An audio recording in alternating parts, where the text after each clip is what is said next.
আসসালামু আলাইকুম, সবাইকে স্বাগতম এমএনএ অন এয়ারে। আমি আছি মাহমুদুল হাসান আপনাদের সাথে। আমি আপনাদের সাথে শেয়ার করব আমার বাংলাদেশ থেকে কানাডা যাওয়ার যাত্রা। তো আমার বাড়ির থেকে শুরু করে যাত্রাটা এয়ারপোর্ট পর্যন্ত কেমন ছিল এবং তারপরে কানাডা পর্যন্ত কেমন ছিল সেটা আমি আপনাদের সাথে শেয়ার করতেছি। এই হচ্ছে আমার বাড়ির থেকে যাত্রা শুরু এবং এরপরে আমার টিকিটটা ছিল এমিরেটস এয়ারের সাথে। তো সেই ক্ষেত্রে একটু সুবিধা ছিল যে এমিরেটসের সার্ভিস এবং কোয়ালিটি সম্বন্ধে আপনারা সবাই জানেন অলরেডি। তো আমি ইমিগ্রেশনের পরের ফুটেজগুলো আমি আপনাদের সাথে শেয়ার করতে পারিনি, তার জন্য দুঃখিত। বিকজ এখানে আমার ফোন এবং ক্যামেরা সব কিছু রেস্ট্রিক্টেড ছিল। এরপরে এই হচ্ছে আমার ওয়েটিং জোনের ভিডিও, যখন কিনা আমি আমার ফ্লাইটের জন্য ওয়েট করতেছিলাম বাংলাদেশ থেকে হযরত শাহজালাল ইন্টারন্যাশনাল এয়ারপোর্ট থেকে। আমি এই ফুটেজগুলো নিয়েছিলাম ওয়েটিং জোনে থাকাকালীন। এরপরে আমাদের যে যাত্রা শুরু, যে বিমানের জন্য আমি ওয়েট করতেছিলাম, সেটা এই যে সামনে আমাদের অপেক্ষারত ছিল এবং এর পাশেই আমি বসেছিলাম ওয়েটিং জোনটাতে। সেখান থেকে দেখা যাচ্ছিল এই এয়ারপোর্টের সব ভিউটা এবং এখান থেকে যারা কিনা দেখেন নাই দেখতেই পাচ্ছেন বিভিন্ন বিমানগুলা ওয়েট করতেছিল। এবং এরপরে আমার যে বাংলাদেশ থেকে দুবাই পর্যন্ত যে যাত্রাটা ছিল, সেই যাত্রাটা এখানে আমি ম্যাপের মাধ্যমে দেখানোর চেষ্টা করেছি। বিকজ আমার সিটটা উইন্ডো সিট ছিল না, যার কারণে আমি বাইরের ভিউটা তেমনভাবে নিতে পারিনি। এই হচ্ছে আমি যখন দুবাই এয়ারপোর্টে ল্যান্ড করার পর আমি নামছিলাম, সেখান থেকে যে ভিউটা এখানেই দেখেন। দুবাই এয়ারপোর্টে এন্ট্রি নেওয়ার সাথে সাথেই বিভিন্ন যে ডিউটি ফ্রি শপগুলা সেগুলো এখানে দেখা যাচ্ছিল।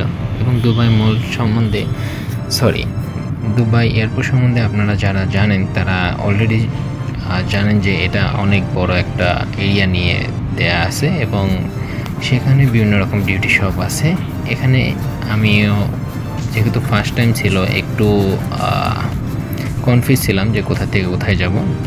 যাই হোক, অবশেষে আমি আমার গেটটা খুঁজে পেয়েছিলাম। যেহেতু আমার এখানে একটা ট্রানজিট ছিল 5 ঘন্টার, সেই সময়টুকু আমি এখানে এয়ারপোর্ট দেখে বিভিন্ন জায়গায় ঘোরাঘুরি করে সেটা সম্বন্ধে জানার চেষ্টা করেছি। দুবাই এয়ারপোর্টটাকে একটু নিজের এই সময়টাকে ইউটিলাইজ করে দেখার চেষ্টা করেছি, যাতে কিনা আমি পরবর্তীতে একটু নিজের অভিজ্ঞতার থেকে আপনাদেরকে বলতে পারি। এবং এরপরে এমিরেটসের ভিতরের ভিউটা আপনারা দেখলেন। এবং এটা হচ্ছে আমি যখন কিনা আমি টরন্টোতে ল্যান্ড করেছি। টরন্টোতে আমার আরও ট্রানজিট ছিল 5 ঘন্টার মতো। সেইখানে যে ল্যান্ড করার পরে যে ভিউগুলো সেগুলো আমি দেখালাম। এবং সবচেয়ে ভালো লেগেছে এই যে ফুটেজগুলো দেখেন, এখানে 3টা পাথর দিয়ে তারা ওয়েলকামিং স্ট্যাচু টাইপের বানিয়ে রেখেছে। এবং এরপরে এটা হচ্ছে আমার ট্রানজিটের যে ভিউটা। আমার টরন্টো থেকে উইনিপেগে যাত্রাটা ছিল, সেখানে ছিল অলমোস্ট 2 থেকে 2.5 ঘন্টার মতো। এবং এরপরে আমি ল্যান্ড করার পরে এই যে আমি যখন কিনা এয়ারপোর্টে উইনিপেগ এয়ারপোর্ট থেকে আমার বাসায় যাচ্ছিলাম, সেই যে ভিউটা পাশাপাশি দেখানোর চেষ্টা করছিলাম যতটুকু দেখানো যায়। কানাডার বিভিন্ন শহর এবং বিভিন্ন স্টেডিয়াম, বিভিন্ন ইউনিভার্সিটি, এই সব কিছু মিলিয়ে আপনাদেরকে একটু এই অল্প সময়ে দেখানোর চেষ্টা।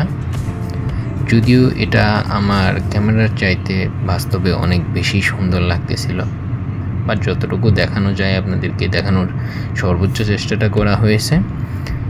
একটা বিপদ হয়েছিল, সেটা হচ্ছে আমার ফোনের ব্যাটারি অলমোস্ট শেষের দিকে ছিল, যার কারণে আমি খুব বেশি ফুটেজ আপনাদেরকে দেখাতে পারিনি। তারপরে এই যে দেখেন ইউনিভার্সিটি অফ ম্যানিটোবার যে ক্যাম্পাস, সেটা পাশ দিয়ে আমরা যাচ্ছিলাম এবং বিভিন্ন রকম পার্ক যেখানে কিনা মানুষজন হাঁটাহাঁটি করতেছিল। যদিও এখানে আসলে পাবলিক পার্কগুলো খুব বেশি জনবহুল বলা যায় না, সেখানে আমি খুব কমই মানুষের উপস্থিতি পাচ্ছিলাম, কারণ আমি এখানে ল্যান্ড করি অলমোস্ট সকালের দিকে এবং সকালে অত বেশি মানুষ বাইরে বের হয় না। এটা স্বাভাবিকভাবেই, এটা আমাদের দেশের চিত্রও এইরকম কিছুটা। তারপরেও যা দেখতেছিলাম, যতদূর চোখ যাচ্ছিল, আসলেই অবাক হচ্ছিলাম যে এরকম সুন্দর একটা দেশ হতে পারে। যাই হোক, পরিষ্কার পরিচ্ছন্নতা আসলে যেটা ছিল সেটা বলার মতো এবং চোখে পড়ার মতো, সেটা আপনারা দেখতেছেন। সবচেয়ে বড় বিষয় হচ্ছে যেখানেই যে দেশেই যে পরিস্থিতিতেই হোক না কেন, যদি দেশটাকে পরিষ্কার পরিচ্ছন্ন রাখা যায় তাহলে আসলে সেটা দেখতেই অন্যরকম লাগে। সেটার সবচেয়ে বাস্তব উদাহরণ এই কানাডা।